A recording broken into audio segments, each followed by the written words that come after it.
Okay, this is the second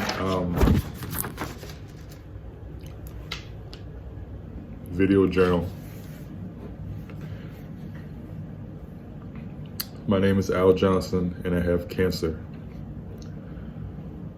Well, it's December 28th. I talked to my baby sister over the weekend and it's pretty hard.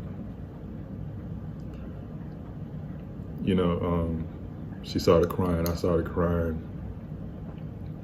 Well, I'm hopeful that we've caught this early, and I'm hopeful that whatever treatment that we decide to do, that it will totally eradicate it.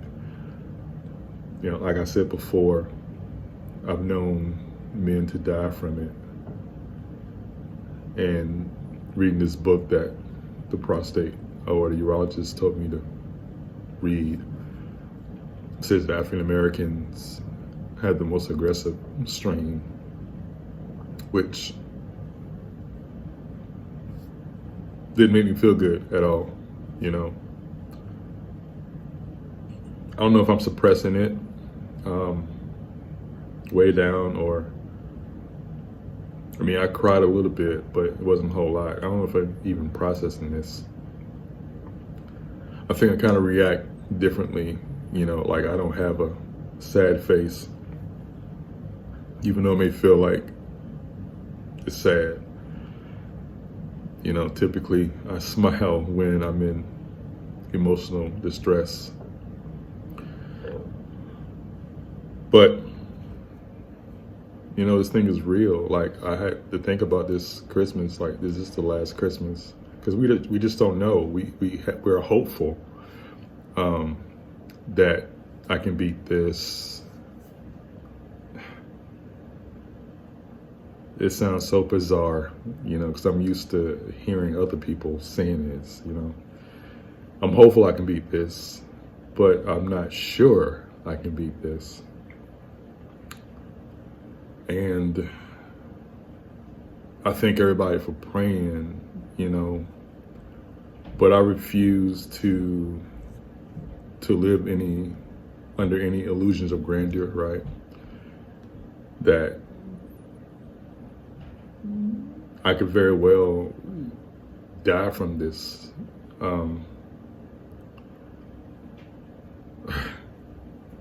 I can't even up my life insurance policy, right? Or it's gonna make it difficult. You know, I think about, again,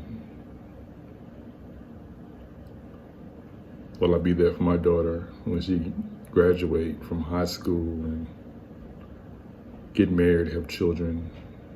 You know, I've always thought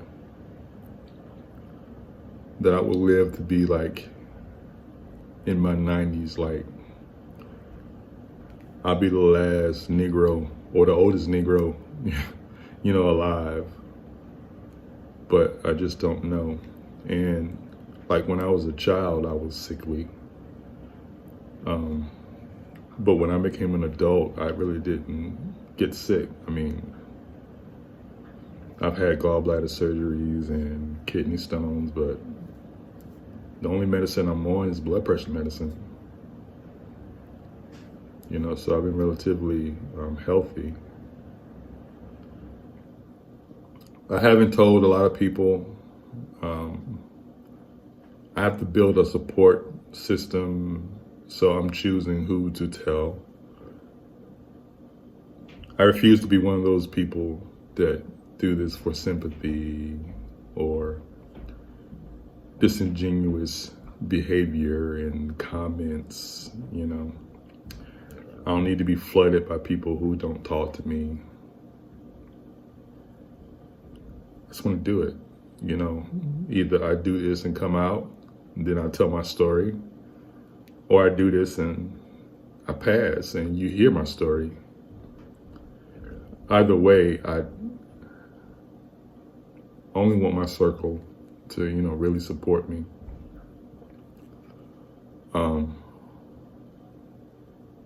I have a test January 17th.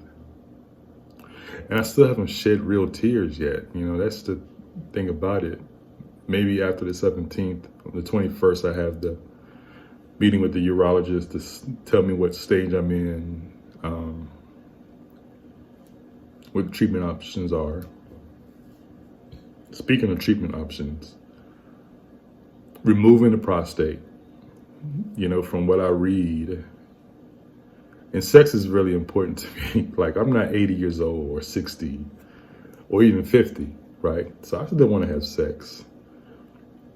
So the prostate makes the sperm thicker, but apparently I'll still go through, like the sensation, I just won't be thick. The sperm won't be thick. Radiation, I'm hearing that, people go get radiation, go back to work.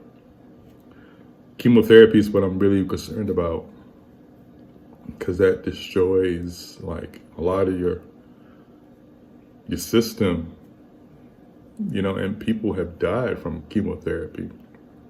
My dear friend Tisha Castaway had breast cancer, and the last day of her chemotherapy, she passed, So I'm hoping it hasn't spread to my bones and lymph nodes. I am looking forward. I think it's kind of cruel to say, hey, you have cancer, but you gotta wait 6 weeks to find out if it's spread or not. I don't know if I try to push it away from my mind, but then there's reminders, especially when I see how people are dying from cancer.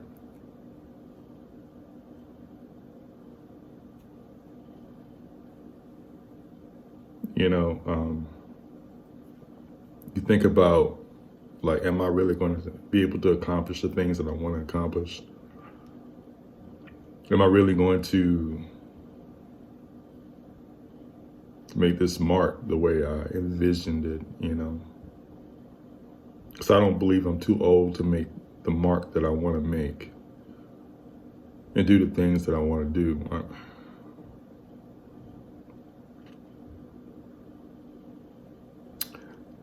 This really sucks. It really, really, really sucks. So I'm looking forward to the test to find out if it's spread to my bones and my lymph nodes. Looking forward to the 21st of January to tell me what my stage is and what treatment. I just want to know. I've always said that I want to live, I don't want to die. And, like Sam Cooke said in A Change Is Gonna Come,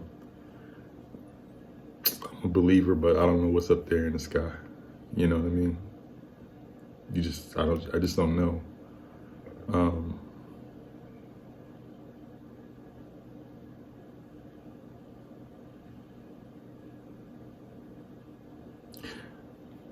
Medicine. So I was given a anxiety medicine that I've been taking because sometimes I will have panic attacks.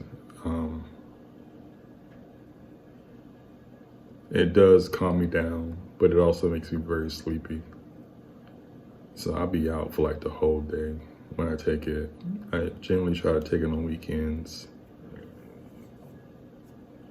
Like a functional alcoholic could drink, and still go to work. That's how I feel, that I'll deal with my anxiety functionally, like while I go to work, but when I'm home and know I'll be off for some time, then I have to take the anxiety medicine, because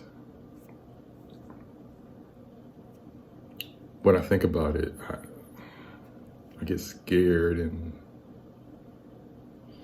I get these feelings, I have people who are going to support me. They got my back. I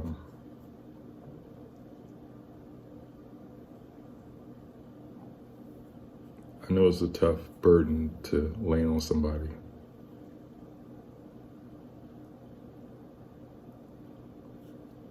That makes me sad, because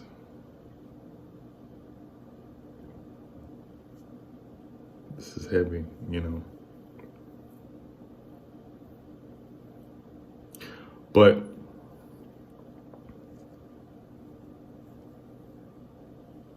I just have to, you know, keep hope alive, be positive. I know my diet's going to change. If you didn't know, I have an addiction to candy, right? So I've been gorging on jelly beans, which is like what I love, because I know that sugar helps foster, you know, the cancer. I'm really considering going vegan, or at the very least going pescatarian, cutting out the saturated fats and the pastas and the breads, and working out. You know, I need to go back to working out. I was doing well until I got the hernia in July and had June and had surgery for that. Haven't worked out since, you know. Been maintaining my weight,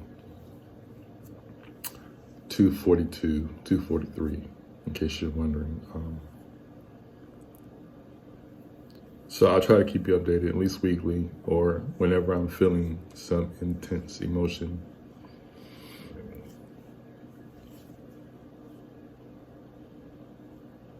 I want my daughter to know that I love her, Zoe.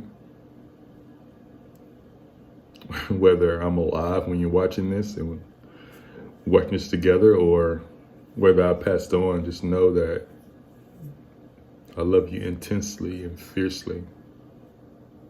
I named you Zoe. Zoe is life in the Greek. It's an Ankh in the Egyptian. You're my legacy, and you're the only one I'm concerned about. I mean, I love everybody else, but, you know, Zoe's my heart. See you next time.